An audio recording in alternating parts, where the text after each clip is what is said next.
What's up, everybody? I'm Dave Gleckner, back with Philly Bets, episode 8 here on the Heat Ratio Network. I'm with my man, the Axe, Drumheller. What's up, What's up, Drums? Let's just push Doing that. good, man. Doing good. Yeah, listen, we got a lot of exciting stuff going on in the city, especially with our Philadelphia Eagles. Big win last week. So, we didn't expect much excitement this season, but we got it so far. Yeah, it's funny. The Eagles are kind of bobbing and weaving, right? And, Yep. when I expect less, they do more. When I expect more, they do less. I can't. But I've been off. I think I had them right on the line last week, especially when the line. And I wanted to talk to you about that great win out in Denver, obviously, but really from our perspective, we're a betting show. We like to look at the analytics, the numbers, the lines. Denver opened up as 2.5 in most markets, 3 in some. By the time kickoff happened, it was -1 Eagles. And I actually pumped more on the Eagles at that point. Once I saw all that movement, sometimes that can scare you as a bettor, correct? Mm-hmm. I mean, Yeah. you want to fade the public. But in this case, I just really thought when you're talking about a 4-6 team, well, at that time, 3-6 against a 5-4, and seeing the market move to them as a favorite in that home area, in that area that's actually really hard to play if you're not used to it with the high altitude and the thin air. Everything just said Eagles. It screamed Eagles to me right before kickoff. It was one of my heavier plays, and it's actually odd that I rode the line movement. I sometimes sway against it, and I wanted to get your take how you read that, because I think it was an interesting read based upon all those numbers I threw out. Yeah, I just think it was another case of, this has kind of been the story all year with this Eagles team is that they've, early in the season, a lot of the metrics they were strong in because they were yards based. And part of the reason why I didn't feel as strong as the market about the team is because it really didn't take into account, the situations that they were in on the field, right? So if you're looking at like yards based stats and the team's penalized a lot like the Eagles were early in the season, right? It's a lot of second and longs, third and longs where you're going to get a lot of yards, but you're still going to end up punting the ball, things like that. So I didn't think that the stats really, reflected how the team was playing. Now things have changed since, the schedule has lightened up and they've been kind of, running the ball more and, offense has been more balanced, and there's a lot of excitement going on with Jalen Hurts and his development. But the market has continued to support the Eagles all season, seems to get heavier and heavier. It started with Detroit. They got a ton of, support against the Lions, and then it's just kind of continued.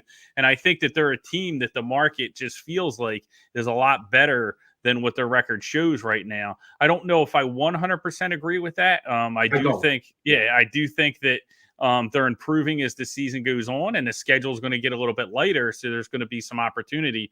But I think what you want to look out for is it's just like a pendulum, right? So it starts one way, it swings the other. So there's going to be a point to where the market is a little too heavy on the Eagles, and that's going to be the time where you bet against them. But would never bet against a hometown team, but I do expect things that kind of meet in the middle, because as the schedule loosens up and gets a lot lighter, we get Washington, we get the Giants, we get some of these teams that are not going to be winning football teams this season.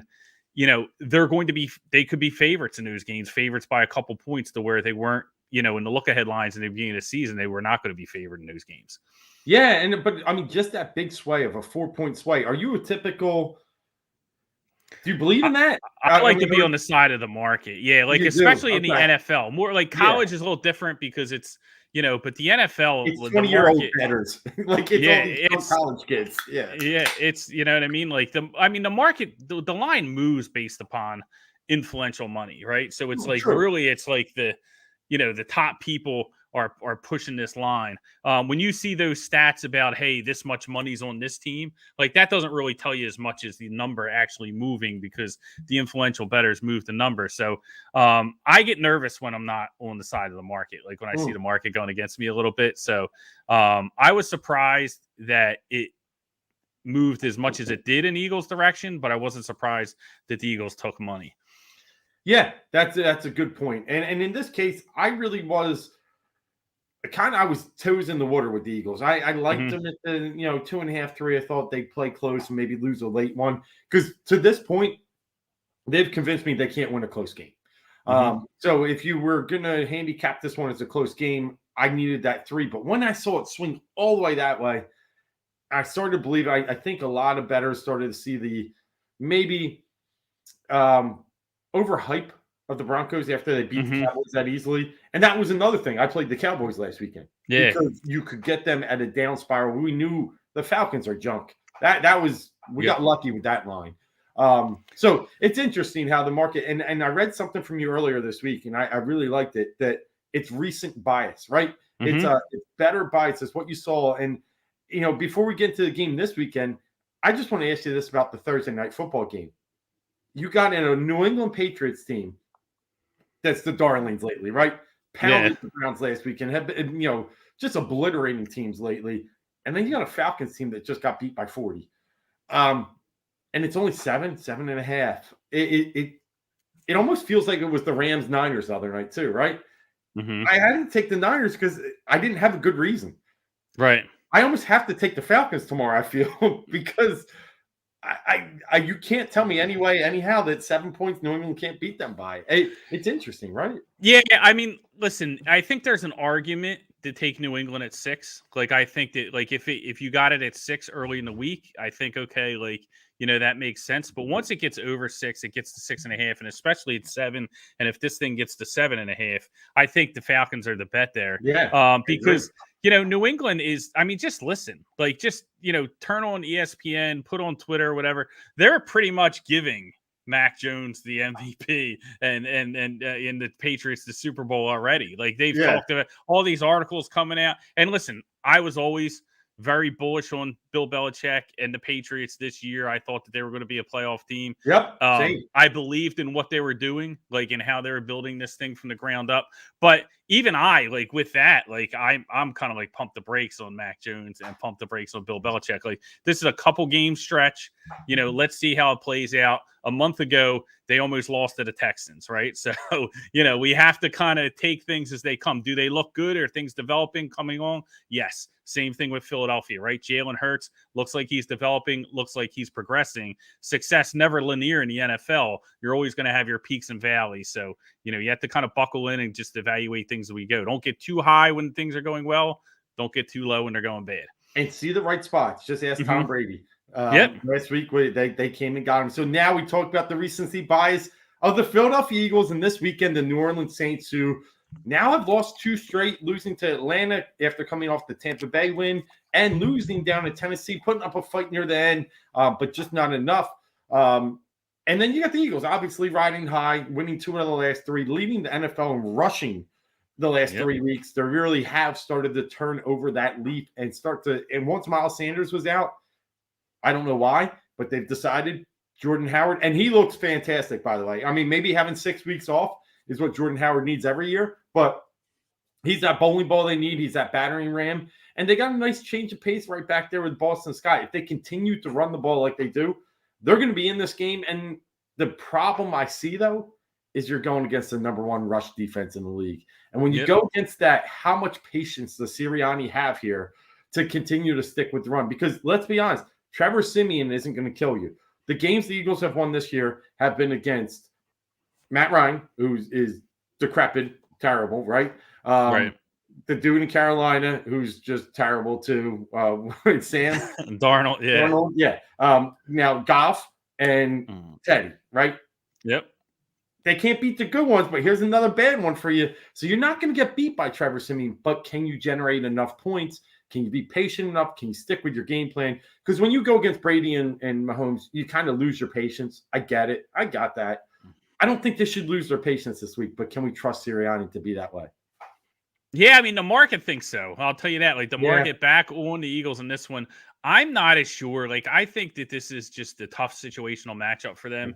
I think it's going to be a very competitive game. But when we look at it from an offensive standpoint, my challenge is that, are you going to be able to run the ball against this defense? I don't think you are. And, so then, now you kind of are going to have to rely on the pass, right? So if you're not able to run the ball effectively, it's going to come down to how you run it and when you run it, right? So, I would like to see, throw on first down, run on second down, kind of mix it up that way. Like, don't run on first down, run on second down, because that's just going to end up with a bunch of third and longs because you're kind of running into a brick wall with this Saints defensive front. So they can have a little success there, but I think eventually you're probably going to have to throw more than you run. And then, what is the other thing that has kind of helped outside of the running game? Jalen Hurts' development, right? It's been Devonta Smith, right? Well, the Saints have a guy named Marshawn Lattimore who, locks people down. And I think he's going to be zeroed in on Devonta Smith. So I think that's a huge test for him. A.J. Brown held the one reception, I think, for 16 yards last week when the Saints played the Titans. So I think that if he's able to take away or at least slow down Devonta Smith, now you're really going to see what Jalen Hurts is made of, because he's going to have to win a football game without a strong running game, without his number one receiver. And, he's going to have limited weapons. And can he, win, when you're playing a top defense that's able to kind of, take away your best options, right? When you play the better teams in the playoffs, what do? They make you beat them, the old adage is, make you throw left-handed, right? And that's kind of what the Saints are going to do to the Eagles offense this week. And it's going to be a matter of whether we can get creative enough to get the job done. And here's another thing when you got to think about handicapping this game in particular is the Saints have already seen Jalen Hurts. They got him last year, right? They got the tape on him. And there's not much difference between Jalen Hurts from last year, this year. Yes, maybe you have a little bit more downfield potential, but I mean, still last week, 16 completions, the week before 11. It's not a team that's going to sit there and really, throw the ball a lot. They're just not. They're going to mix in the runs, and that's really, he burnt them bad last year. I think he had over 100 yards rushing. He really, he was all over the place last year. It's a phenomenal game, and like I said, like, I'm not saying that the Eagles, we're going to get shut out here. Like, I just think that it's a tough matchup when you look at the other side of the ball, right? Now we have, I get it, it's Trevor Siemian, but it's also Sean Payton, who's kind of made a career out of winning with, Jameis Winston's and Taysom Hills and guys like that. So, Drew Brees, when Drew Brees couldn't throw downfield. So when you have those kind of guys, how do they win? They win with, short passing. They take what the defense gives you, and Jonathan Gannon's defense gives you a lot. Let's be honest, So I think it's, Jonathan Gannon versus Sean Payton. It's hard to see Gannon coming out on top in this type of game that, the Saints kind of need to win to stay competitive this year. So I think it's going to be a real good test for the Eagles. This thing goes in, like I said, peaks and valleys, like they've made some steps forward, and, we're seeing the development of the offense and Jalen Hurts. Now it gets a little harder. We'll see how they respond, but I think it's a tough spot for them. I agree 100%. I think I wouldn't bet this game at this line. No. What's the total? Total, I think, was 47 last time I looked.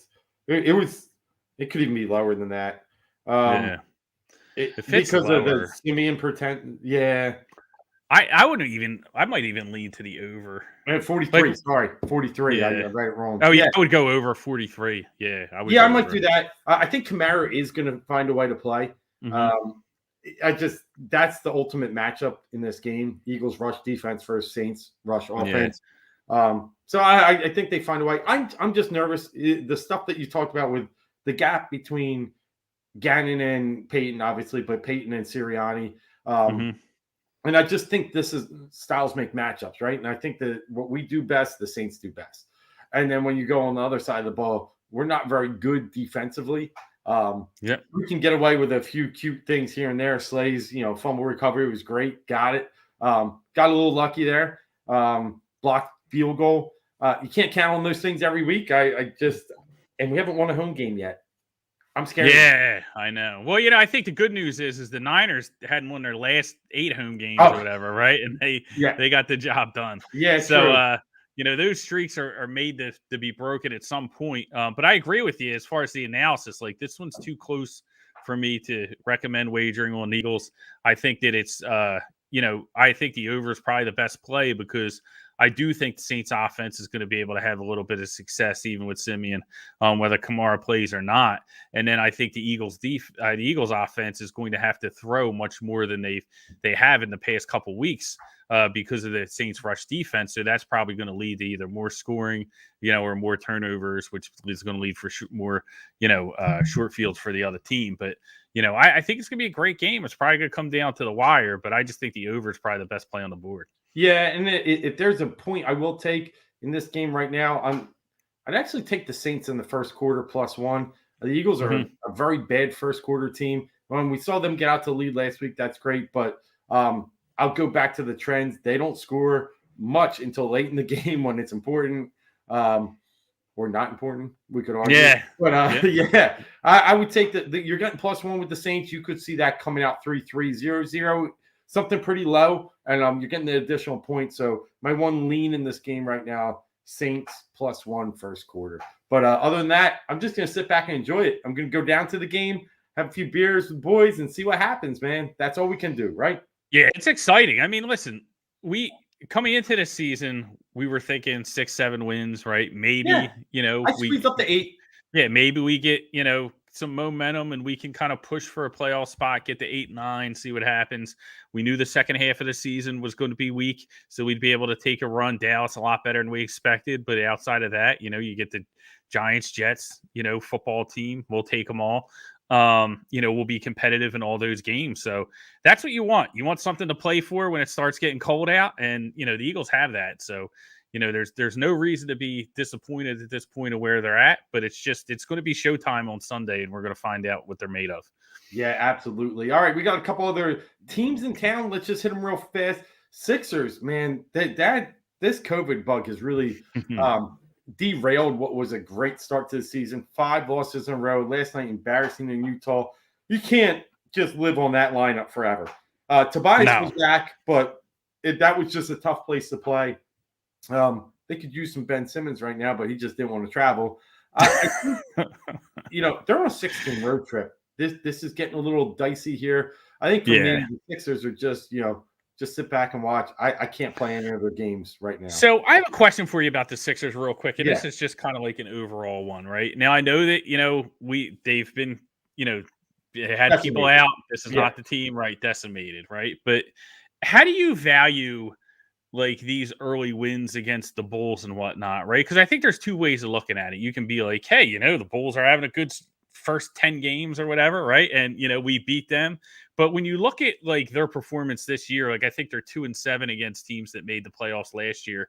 How much do you weight that versus like how do you mix what's happening now with what we expected, what teams we expected to be good during the season? Like if you think they're full strength, like, do you really think they're a contender, or do you think that this is a little bit of like, hey, we've had a nice, easy start to the season against some teams that look good now that might not really be built to carry that through the year?